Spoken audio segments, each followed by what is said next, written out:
Contextualizar la Revolución Mexicana sin sus antecedentes es imposible.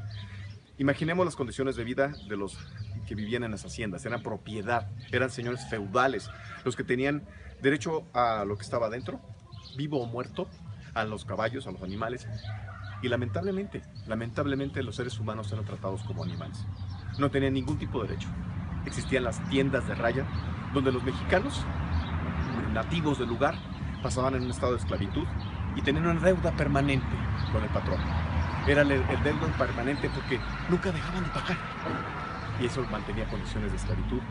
Esto fue en el Porfiriato, el lugar donde se dio el momento de mayor civilización o industrialización del país, pero también las condiciones más terribles de las condiciones de los pobladores en cada lugar de lo que fue el México previo a la Revolución.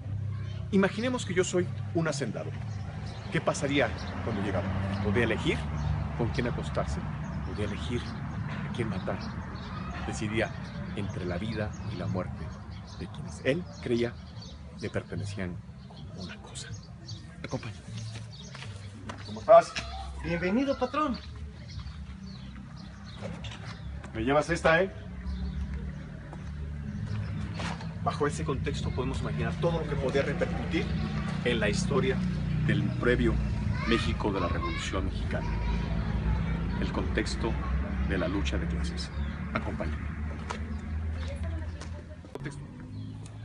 Imaginemos, previo a la Revolución de 1910, de la Revolución Mexicana, el contexto de esta hacienda, donde la vida o la muerte era decidida por una sola persona, el dueño del hacendado, y donde lo poco que le quedaba a la gente era la fe.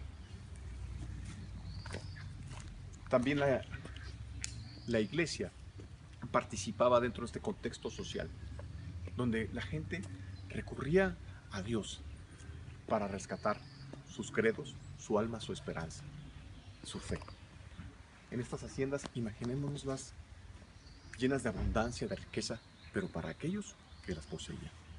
Estas haciendas tienen una memoria histórica, la memoria de la desigualdad, la memoria de la injusticia.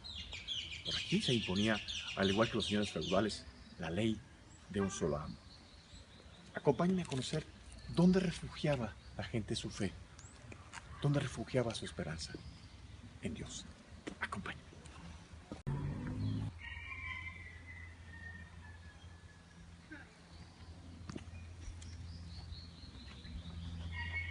Imaginemos un México donde la mayoría de la población era analfabeta. Imaginemos este lugar donde la gente tenía acceso a sus únicos pocos privilegios, a Dios, a la fe. No olvidemos el contexto histórico donde la Iglesia ha participado activamente en la concientización de la gente de sus condiciones de vida. En este momento se va transformando México. En estas paredes llenas de historia, en estas paredes donde se refugiaba el dolor de la gente que venía a pedir a Dios, ser transformado. Y el camino de la redención comienza con la Revolución Mexicana. Soy Ari López Padilla y estamos en la Hacienda de la Concepción. Contextualizar la Revolución Mexicana implica contextualizar uno de estos lugares, donde eran los lugares de castigo para los peones de la hacienda. Eran los lugares donde se castigaba a los peones por desobedecer al capataz. Eran lugares donde nacían los niños. Era donde se escribían historias terribles, oscuras y de horror. Eso es lo que implicaba rebelarse al patrón, era lo que implicaba tener alguna noción de lo que era el derecho a la libertad, incluso a la justicia. Estamos en la Hacienda de la Concepción, conocida después como la Hacienda del Hospital, pero estamos ante la historia de la desigualdad social.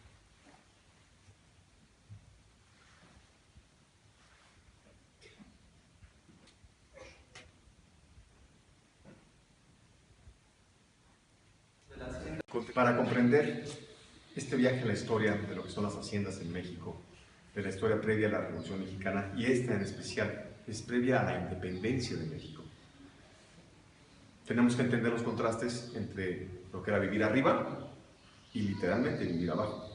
Conocimos la parte de abajo, las mazmorras, y del otro lado, donde vivían los capataces. Pero esta es la parte donde vivían los dueños, los señores, capaces de tener y ejercer el derecho de pernada como señor feudal, el derecho de ejercer el poder absoluto.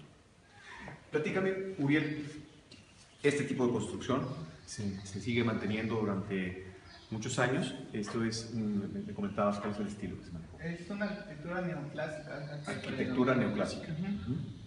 Pues la casa cuenta con varias habitaciones, se va a distinguir la principal de un nicho. Cuando entremos va a haber un nicho muy grande del lado derecho, ya que ella platícame. Es esta. Ajá. Esta va a ser la principal. Esta es la recámara principal. Imaginémonos con todo lujo. Hay que imaginar cómo vivían.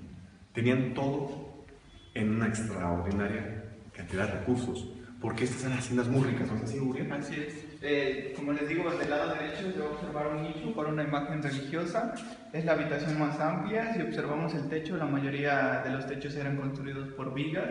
Un espacio muy amplio en el que solamente habitaban el hacendado y su esposa. Sus hijos estaban en otras habitaciones, al igual que las personas cercanas a ellos.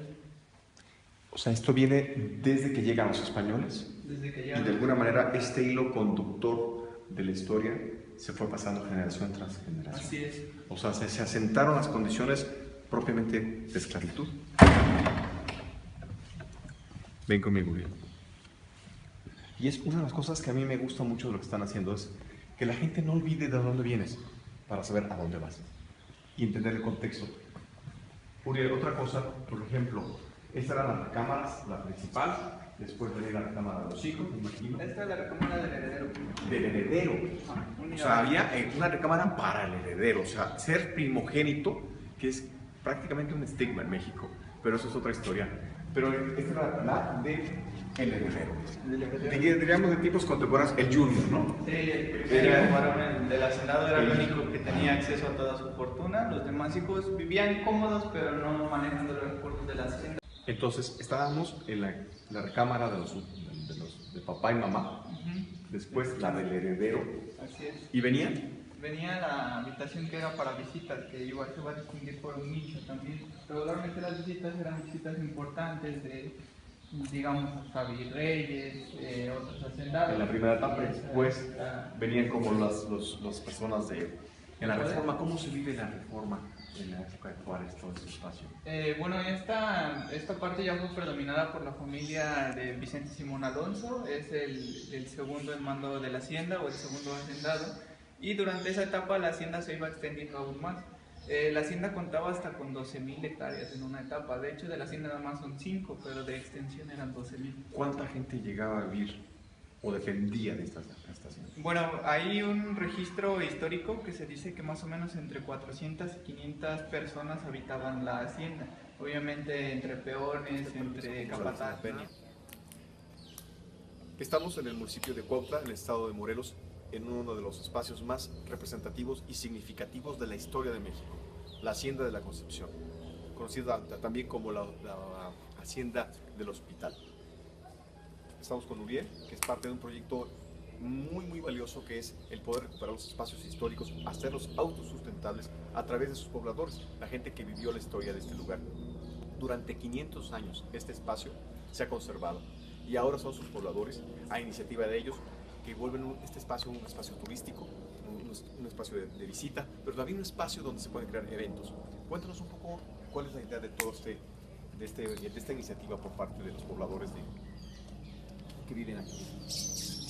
Pues la idea es rescatar la hacienda, ir construyendo o reconstruyendo los espacios históricos y a través de recorridos culturales, recorridos de terror, que es otra experiencia diferente. Y O sea, ¿esto lo hacen en las noches también? Sí, hacemos recorridos de terror donde se van contando leyendas, varias personas... Cuéntame una de las leyendas.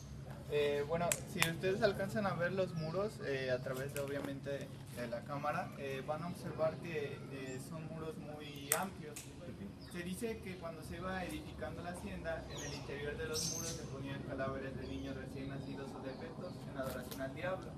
Eso una de las leyendas que se cuenta por la noche, y es que se dice que esto iba a hacer que la construcción fuera más sólida y más duradera. A través de lo que son los cadáveres de los niños se le guarda, ahora sí que, pues, como un culto al diablo, y la construcción es más sólida y duradera. Durante los eventos de la noche, pues aparecen varias acciones para espantar a las personas que vienen a visitar la hacienda, naturales o sobrenaturales.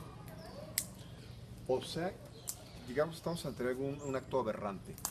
Quizá en ese mismo miedo que le tenían a lo que eran los indígenas por sus cultos sanguinarios, los españoles en contrarrespuesta hacían que sus muros fueran construidos con cadáveres de fetos. Así es. Sí, es una Para mandarles un contrarrespuesta. mensaje a los pobladores de que también ellos tenían de alguna manera el poder Sí, es satánico. una contrarrespuesta, algo así, porque pues sí, bueno, esto también se hace en puentes y en construcciones antiguas. Es una leyenda que pues se construyó cuando llegaron los españoles a esta zona. Había una guerra también espiritual, no solamente una guerra a nivel político, social, sino una guerra espiritual de implantar dioses sobre dioses. Soy Ariel López Padilla y estamos en la Hacienda de la Concepción. Acompáñenos en este viaje maravilloso.